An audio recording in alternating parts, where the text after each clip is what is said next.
Ginger has been used in India and China to treat illnesses for thousands of years. But they also used mercury, so that doesn't really tell you much. That's what we have science for. But when you see titles like this in the medical literature on the beneficial effects of ginger on obesity, for example, you may not be aware they're talking about the beneficial effects of ginger on fat rats. Wait, why don't they just do human clinical studies? The lack of clinical studies may be attributed to, for example, ethical issues and limited commercial support. Limited commercial support, I can see. I mean, ginger's dirt cheap. Who's going to pay for the study? But ethical issues? We're talking about feeding people some ginger. Studies like this are relatively cheap and easy to do cross-sectional studies, where you take a snapshot in time of ginger consumption and body weight, and you do see that people who are obese tend to eat significantly less ginger, and so they suggest this demonstrates that the use of ginger could have relevance for weight management. But maybe ginger consumption is just a marker of a more traditional, less westernized junk food diet? I mean, you don't know until you put it to the test. A randomized controlled trial to assess the effects of a hot ginger beverage, by which they just meant 2 grams of ginger powder in a cup of hot water. So about 1 teaspoon of ground ginger stirred into a teacup of hot water. That's about 5 cents worth of ginger. And after the ginger, the participants reported feeling significantly less hungry. And in response to the question, how much do you think you could eat?, described lower prospective food intake. Now, the control was just hot water alone, so the participants knew when they were getting the ginger, so there could have been a placebo effect. They considered just stuffing the ginger into capsules to do a double-blinded study, but they think part of the effect of ginger may actually be through taste receptors on the tongue, so they didn't want to interfere with that. Not all the effects were just subjective, though. I mean, 4 hours after drinking, the metabolic rate in the ginger group was elevated compared to control, though in a previous study, when fresh ginger was added to a meal, there was no bump in metabolic rate. The research suggests that this may be due to the different method of ginger administration, giving fresh instead of dried, and there are dehydration products that form when you dry ginger that may have unique properties.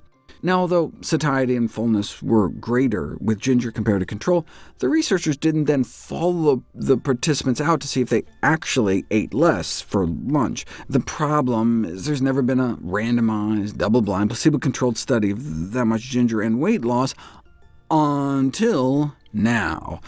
12 weeks, that same teaspoon of ginger powder a day, but this time hidden in capsules, and consumption of ginger for 12 weeks significantly reduced body mass index. Check it out, no change in the placebo group, but a drop in the ginger group. Though body fat estimates didn't really change, which is kind of the whole point. What about using ginger to pull fat out of specific organs like the liver?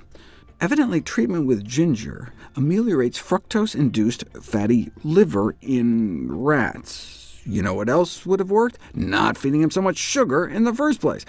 But there's never been a human... you know where this is going, until now. Ginger supplementation in non-alcoholic fatty liver disease, a randomized, double-blind, placebo-controlled study, a teaspoon of ginger a day or placebo for 12 weeks. They were all told to limit their dietary cholesterol intake. I've got a video on why that's important, and get more fiber and exercise, so even the placebo group should improve. But did the ginger group do any better? Yes. Daily consumption of just that teaspoon of ground ginger a day resulted in a significant decrease in inflammatory marker levels, and improvements in liver function tests, and a drop in liver fat, all for 5 cents worth of ginger powder a day. And what are the side effects? A few gingery burps?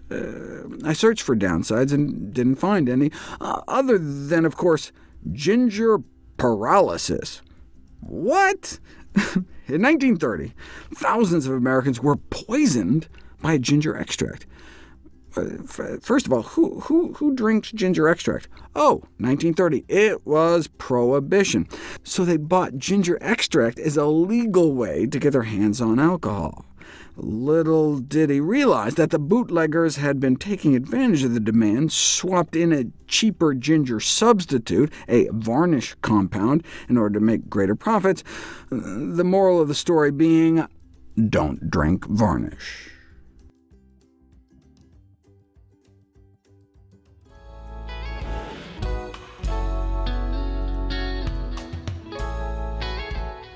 Ginger loaded with nutrients and bioactive compounds that have powerful benefits for your body and brain.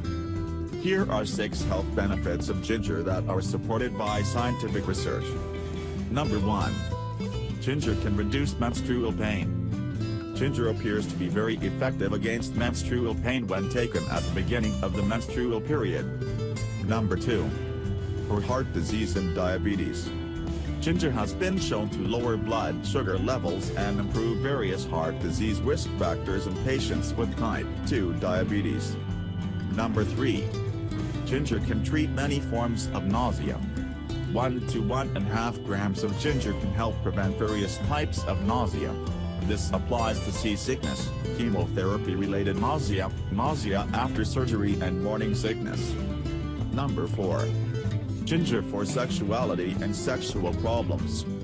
Recently, a research made in Ginger for Sexuality drive shows that ginger has the ability to raise the amount of testosterone by initiating the sex organs to produce more than the ordinary level.